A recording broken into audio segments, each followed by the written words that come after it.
Ayun na, magandang araw sa inyong lahat guys. Welcome back dito sa ating channel. Bale, dito tayo ngayon sa Dasma. Meron tayong halos i-rewire na rin. Kasi ang naging problema nito, nanakaw yung mga wiring. Kasi walang nakatira halos. Ngayon gagamitin na. Anong nangyari? Nanakaw yung mga wiring. Makita niya. Ito yung ano niya. Yung panel. Hindi naman lahat na wala. Kumbaga, yung mga exposed or yung mga ibang wire is natanggal or nahila. Yan, no? Kahit sa panel, pati yung ating bus bar na wala. Ayan. Yung mangyari, palitan na rin natin to ng MCB. Then, ito, ayan. Halos nahugot lahat ng wire. Naubos. Ito yung mga hindi siguro kayang hilain. Pinutol na lang. Ayan. Tapos yung main. Ito yung papunta sa labas. Yung main niya, pinutol na rin. Ito. Yan, yung mga hindi mahila, pinagpuputol. Tapos, akit tayo dito sa second floor. Itong second floor, na check ko na rin. Ginawa is, dito, nakakuha din lahat ng wiring. Kasi ito, binutas yung niya. Yan, yung ceiling. Then, nung dumaan, lahat ng mga wiring niya, yan pinutol. Ayan, lagyan ko lang ng ilaw para mas kita niyo. Ito, ayan ayan binunot yung wiring. Ayan, lahat wala siya. Lahat ng mga wire kinuha. Ayan. Pero mabait pa rin naman yung kumuha kasi yung mga pababa, tinira niya. Ayan. Pero hindi na naman to pwede kasi nang ganito kumbaga magkakaroon siya dugtungan, hindi na siya safe, kaya rewire na talaga from here. Ito outlet to dito sa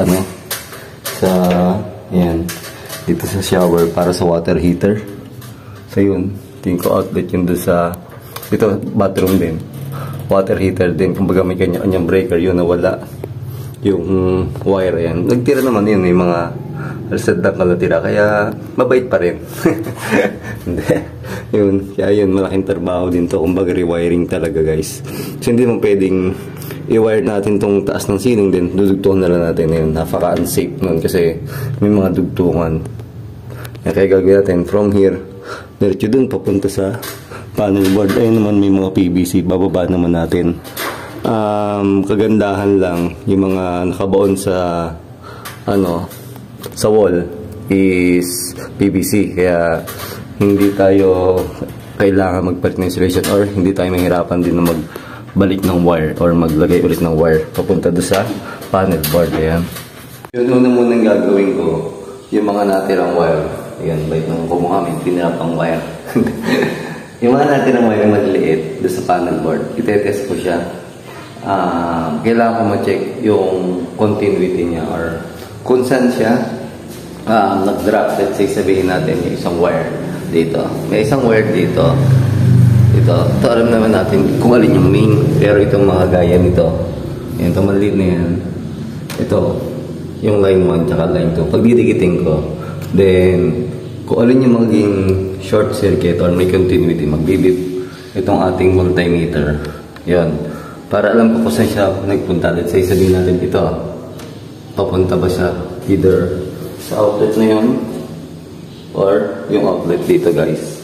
Yan, para alam natin kung ano yung bubuksan natin. Then alam natin kung saan natin hihilahin yung wire papunta. Yan. Hopefully sana maganda rin yung pagkakabit ng mga PVC para hindi naman siya may hirap hilahin. Yun. Gamitin natin ng multimeter. Yan. Siya nga pala itong multimeter nito is available kay Tool Express. Yan. Binigay sa atin ni Tool Express. Yan. Doon sa mga gusto mag-avail, meron ito sa shop niya, Shopee, sa Tool Express guys. Yan. Multimeter na tsaka itong clamp meter. Bali ito yung dinala ko para check natin kasi kailangan natin ng multimeter para matrace natin kung saan papunta yung bawat linya niya. Kasi hindi man tayo naglinya nito. Yan. Ito alam natin. Ito papunta sa labas kasi ito yung main. Yan. Pero ito, either yan dalawang yan outlet, either kung saan ba siya pumunta. Yan. Check natin. Lagay lang natin yung test probe natin dito sa common, yung black. Then itong red, ayan dito. May sign naman yan yung voltage, ohms tsaka continuity. Yan yung sounds na yan, yung continuity guys. Tapos lagay natin dito sa continuity. Yan. Then select natin. Kailangan meron siya yung ano, yung speak audio sounds or sign. Yun, audio sign. Ibig sabihin yan, naka-continuity tayo. Wala muna natin tetes yung mga outlet. Kumbaga pataas tayo or paakyat. Yan, check natin. Kailangan sa continuity, kung buo yung linya niya, tutunog yan. Yan, ganyan. Tutunog yung ating multimeter. Pero sa ngayon, hindi ko pa naman siya pinagdidikit yung line 1 tsaka line 2. Sa ngayon, check muna natin yung mga outlet. Dapat ngayon is hindi mo siya tutunog or wala siyang continuity. Kasi wala tong current eh. Yan. Lagay lang natin itong dalawang test probe dito. Dapat hindi yan tutunog. Yan. Yan ah. Ibig sabihin yan, pag hindi siya tumunog, good yan. Kasi hindi pa naman natin pinagdidikit yung dalawang linya doon sa breaker eh. Yan. Ngayon, pag na-check natin lahat yan ng outlet, good. Kumbaga wala siyang short circuit o hindi siya shorted. Punta naman tayo kay panel. Yan. Ating pagdidikitin yung dalawang wire. Yan, para malaman natin kung alin yun.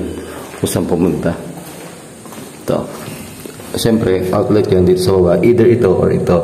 Yan, ating munang anuhin. Pagdidikitin. Babalatan ko lang. Tapos pagdidikitin ko lang yung dalawang copper. Ganyan lang. Pagdikit ko muna. Tapos check natin kung aling outlet. Ito muna tayo sa unang outlet. Pag ito nag-beep or tumunog yung ating multimeter, ibig sabihin, yun kasama ito doon papunta.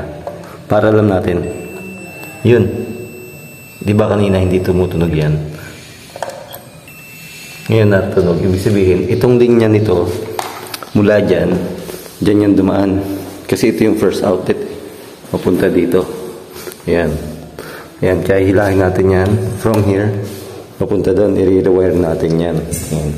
Check natin yung ibang outlet kung kasama din nila sa isang skip. Ibig sabihin yun, pag ito ang mga nagtunog or tumunog siya, ito may hindi ito kasi solo lang siya. Ibig sabihin baka ito either nakaabang kay outlet.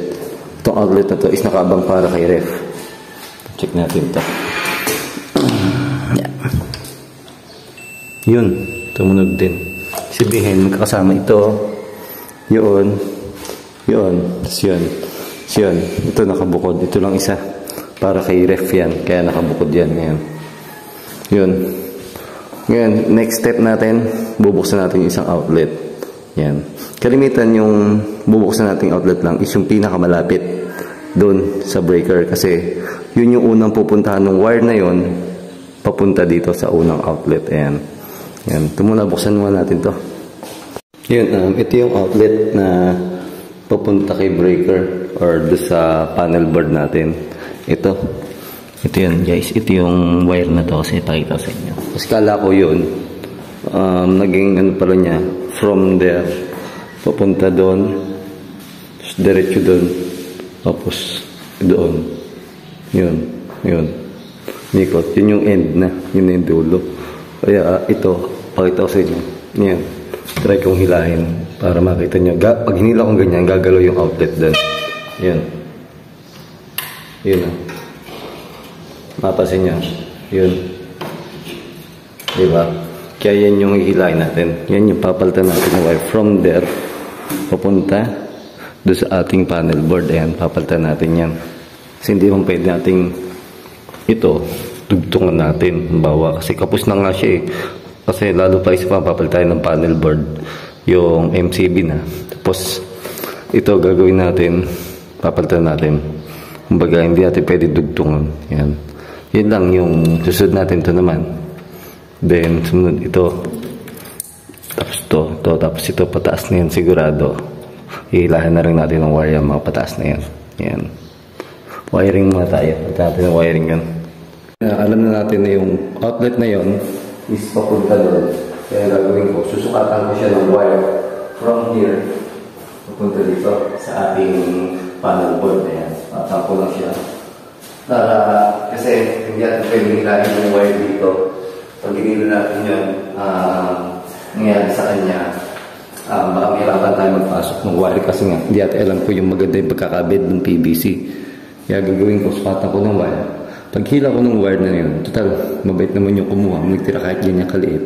Maitatali natin yung ipapasok natin na wire. Ayan. Gagawin ko, sukatan ko yun. Tapos paghila ng existing na wire, kasabay na yung bagong wire. Ayan, pakita ko sa inyo.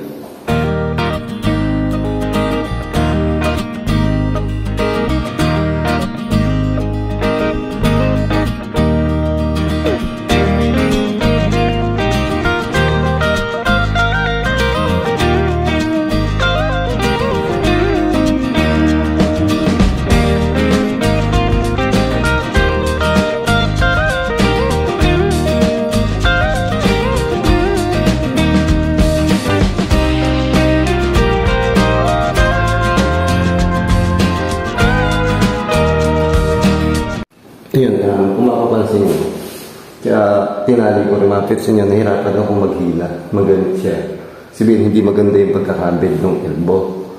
Tapos, kung halimbawa, hindi natin ginamit yung ganun, or ginawa yung ganung paraan, hindi natin isama, paghila nito, mangyayari dyan, nahirapan tayo pasokin niya kasi magalit. Kaya dapat ganun yung gagawin nyo. Pero na lang kung kayo yung naghilan or nag-layout ng PVC, alam nyo yung wiring niya or yung PVC maganda yung pagkakabin, mabilis niyo ipapasok yung wiring niya. Ayan.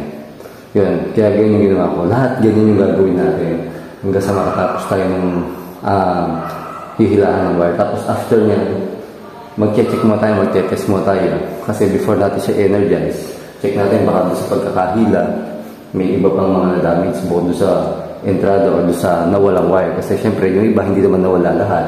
May mga wire na nandiyan pa, pero check na rin natin kung may na-damage. Yan guys. Tapos, yun, okay na siya. At sakto na yung wire natin doon sa panel board, tsaka dito. Yung pagkakatap na lang, yung babaguhin din natin. Pakita ko sa inyo. Kasi dito, kapit tayo. Yan. Yung pagkakatap niya, yan o. Isa pa sa hindi tama. Yun. Hindi siya nakapigtil. Kumbaga, ito di ba ito yung galing sa breaker, makikita nyo. Tapos ito yung papunta doon sa another outlet. Dapat ito, or ito, nakakonect na dito. Hindi yung ganyan. Kasi may tendency na masunog itong ating outlet, guys, kapag ganyan yung ginawa natin. Kasi sabihin natin, may gumamit doon sa existing, sa isa pang outlet na yun, tsaka yun, sabay-sabay. Lahat ng load nyo, dadaan pa sa outlet na to. Yun yung posibilidad na pwedeng masunog tong outlet natin, guys. Kasi nga, pag nagsabay-sabay na yung mga nakadugtong ditong outlet, lahat nung load niya, dadaan pa rito. Kumbaga, dapat i-bypass natin o nakapigtail na. Dito na lang siya, hindi siya dadaan dapat dito, guys. Yan. Yan, yung mga tinuturo ko doon sa mga video natin, dapat gano'n nakapigtail siya. Kasi ito, tayo outlet niya, yan o. 10 amps lang siya, maximum niya. Yung outlet natin. Let's say, sabihin natin naman pa sa 10 amps.